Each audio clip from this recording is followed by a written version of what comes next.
A closer look at the Egyptians' conception of the symbol will help reinforce the idea that the Ouroboros is a personification of electromagnetic forces. As previously stated, the Ouroboros is considered the protective barrier at the periphery of ordered reality. This idea often shows up in stories when the Ouroboros is used to portray a world or cosmic serpent, with such an enormous size that it encloses the earth. At this cosmic level, the Egyptians conceived of it as a prominent phenomenon in the space between heaven and earth, either as a manifestation of the journeying sun or a repetition of the pattern of the enclosing union of earth and sky. The effective barrier that the electromagnetic field of the earth creates helps block the intense electromagnetic activities of the sun.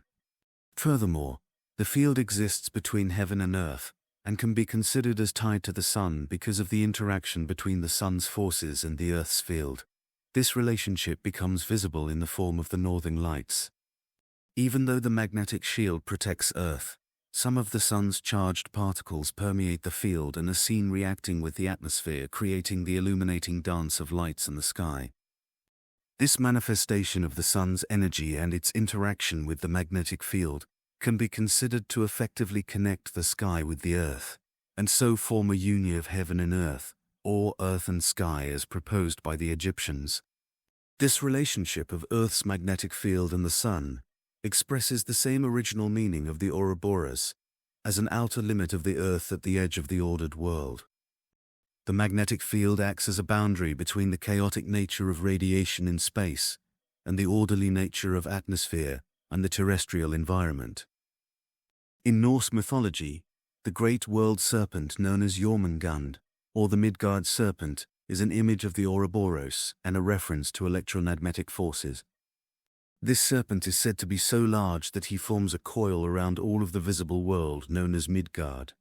But although this description extends to include all that is visible, it is typically portrayed as a circle around Earth with his head and tail connected. The coils of Earth's magnetic field circle around the Earth and, just like Jormungand's head and tail, consist of two opposing forces. Just as the Ouroboros is said to sustain itself by eating its own tail, so too, the magnetic field sustains itself with coils that are imagined going into one pole and out of the other in a continuous loop. Another aspect of Jormungand that connects him to electromagnetic forces is the fact that he lives in the ocean surrounding Midgard. The connection may not be obvious, as most interpretations conflate mythological geography with real geography. Many ancient cosmogonies mention Earth as an island surrounded by a cosmic or primordial ocean. The idea is the same as what can be heard from a modern-day scientist claiming that everything is immersed in a sea of electromagnetism. Since, as discussed earlier, terms like flow, current, stream, springs and fountains can all describe water and waveform functions like electromagnetism, it makes sense to use an ocean as a symbol. In fact, many of the terms used to describe water are found in descriptions of the invisible forces surrounding Earth and the Sun. Sometimes, Jormungand is associated with earthquakes, which can be caused by the same type of convection currents in the Earth that are said to create its magnetic field. In some stories, it is mentioned that when Jormungand trembles, it causes the Earth to quake, and it is stated that Germans attributed earthquakes to his movements well into the Middle Ages. It is often thought to be fanciful thinking to imagine a world encircling serpent shaking to cause earthquakes, but it is actually very accurate once it is understood that the world serpent is an image of Ouroboros. That, in turn, represents electromagnetic force. Earth's magnetic field is believed to be created by what is known as a geodynamo. The convection of flowing molten metals in Earth's outer core create electrical charges that lead to magnetic fields. The heating and cooling of these convections also create changes in density that cause movement in Earth's mantle, leading to earthquakes and volcanoes. So, the geodynamo is believed to be responsible for both the magnetic field and earthquakes. It makes sense to associate it to the world serpent, which is the personification of the electromagnetic force, with the trembling of the earth. All the common attributes associated with the Ouroboros show up in the various stories of Jormungandr. In some stories, Jormungandr is tied to Ragnarok, and therefore associated with the cycle of the beginning or ending of the cosmos. In the one story, when Thor is fishing for Jormungandr, Hymir cuts the line because he is concerned that catching Jormungandr will bring about Ragnarok. This shows how the world-encircling serpent is connected to cycles of time, when its destruction could mean the end of time.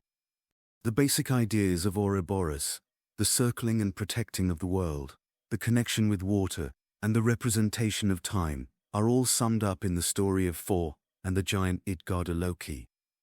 At the end of the story, it is revealed that the 3 challenges Thor participated in all represent the serpent Jormungandr, by showing the strength of the serpent's protection by Thor's inability to move him, his connection and equality to the strength and size of the ocean by Thor's inability to drain it, and his eternal connection to time, as the unbeatable battle of aging, reinforcing the association of the serpent with water and time.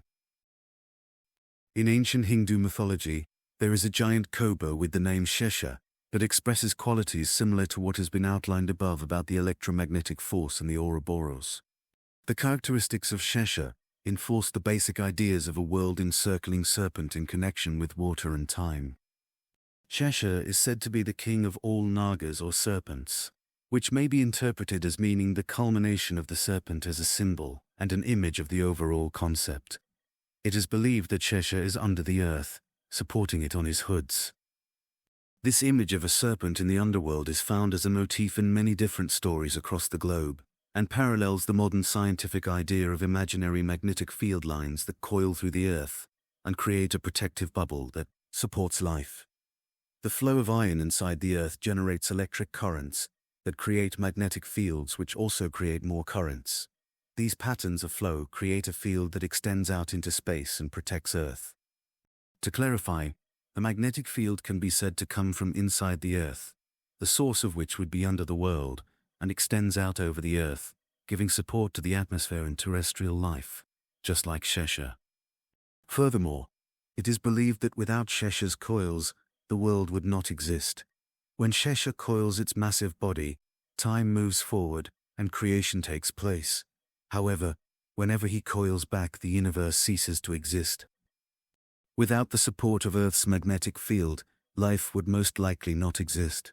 Without the protective coils of the field, the solar wind of charged particles from the sun would sweep away all of the atmosphere and water out into space. It is also worth noting that in artwork, Shesha is usually represented as a cover or shield over Vishnu's head, capturing the idea of a serpent as a field offering protection from above. Time is also mentioned as unfolding with the coils, and Shesha becomes that symbol of the eternal cycle of the beginning and ending of the universe. In addition to these striking connections between Shesha and electromagnetic forces, they are both said to extend throughout space. Shesha is imagined as meditating in the sky. He is usually described with a massive coiled body that floats in space or on the universal ocean. Here is a good example of the connection of the serpent and water. Since the idea of the serpent floating is compared with space and a universal ocean, it would be a mistake to interpret this as reference to a normal body of water on Earth. It is evident that the expression is meant to convey the meaning that space and water are both permeated with waves. In other words, space is like the ocean of the universe. Writer for Quanta magazine, Natalie Walchover describes it well when she writes that magnetic fields surround Earth, the Sun, and all galaxies. 20 years ago, astronomers started to detect magnetism permeating entire galaxy clusters, including the space between one galaxy and the next. Invisible field lines swoop through intergalactic space, like the grooves of a fingerprint. She uses the image of a fingerprint, which is accurate, but it is more in-depth to describe it as a coiled body of a serpent floating through space, because it includes the characteristics of its wavy, oscillatory, and coiling nature. Thus, all three images, the serpent, the universal ocean, and space, all have the characteristics of waveforms that suggest a permeating force. To add credibility to the idea of serpents in connection with waves moving through space and cosmic forces, there is another aspect about Shesha that could also represent gravity. Shesha, is described as a massive being that holds all the planets of the universe on its hoods. Along with electromagnetism, gravity is another fundamental force that is theorized to exist as waveforms. Like Shisha, gravity is believed to hold the planets in their places. Modern physicists often try to find ways of connecting the four fundamental forces into one unified theory. Shisha has qualities of both electromagnetism and gravity, and further study could lead to clues or ideas on the unification of the fundamental forces. Some critics might argue that ancient people were not scientifically advanced enough to know about electromagnetism. That may be true, but ancient people had a different way of looking at the world, and without modern science, were able to reach out across thousands of years and show that they understood the very essence of what it means to live. Mythological stories are rich reservoirs that connect to us in a psychological way, revealing an intimate relationship with human nature. Joseph Campbell showed how the patterns found in mythological stories strike chords with people's inner being, regardless of culture or time. It is not surprising that the stories could also resonate with Mother Nature and show a profound understanding of the forces of nature. Since ancient stories reflect the fundamentals of what it means to be human through the hero's journey, it would make sense that these same stories would also show a deep understanding for the cosmos and its forces. The profound interpretation of serpents as electromagnetic forces suggests several intriguing possibilities for understanding ancient myths across the globe. These concepts are presented in no particular order and can all be true. At the most fundamental level, the fact that ancient people accurately understood invisible natural forces proposes that there was some type of advanced understanding in the remote past. The core elements and references to fundamental forces in the ancient creation stories suggest a common origin and expand upon the field of comparative mythology. The idea of a common origin for various myths throughout the world implies a communication between, or unity of, all the ancient civilizations. Another explanation is that ancient people used intuition and the power of thought experiments to accurately assess their environment at a larger scale, even beyond the normal range of human senses.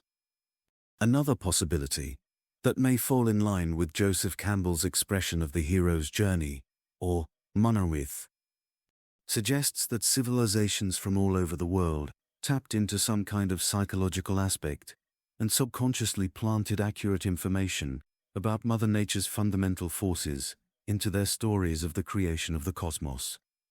This imaginative way of interpreting and comparing core knowledge from remote time periods creates a whole new perspective. By combining the creativity of the ancient stories with logical data of modern scientific inquiry, new paths of exploration of the past and future open up and add a new level for understanding the cosmos. By taking into consideration reassessments of the primary source material for the symbolism of serpents and the most iconic serpent image, the Ouroboros, new meaning and depth had been added to the interpretation and purpose of snake imagery in ancient mythological stories. This alternative perspective creates a bright new avenue for further research and study, and at the same time illuminates ancient ideas and concepts that have appeared enigmatic and mysterious, while also uniting them to modern thought. At last, the full potential of the symbol of the serpent and Ouroboros has been unlocked, and the fanciful story of the giant serpent encircling the world is transformed into an ancient and deep understanding of natural forces. The association of the serpent with water can now be understood in its simplest and most basic terms. A solid foundation has been established for the recognition that ancient people personified electromagnetic forces through symbolic representation using images of serpents and water. Ancient stories that personify forces in such creative ways shows no less amount of knowledge than the rigid theories of today, and only shows a difference in perspective.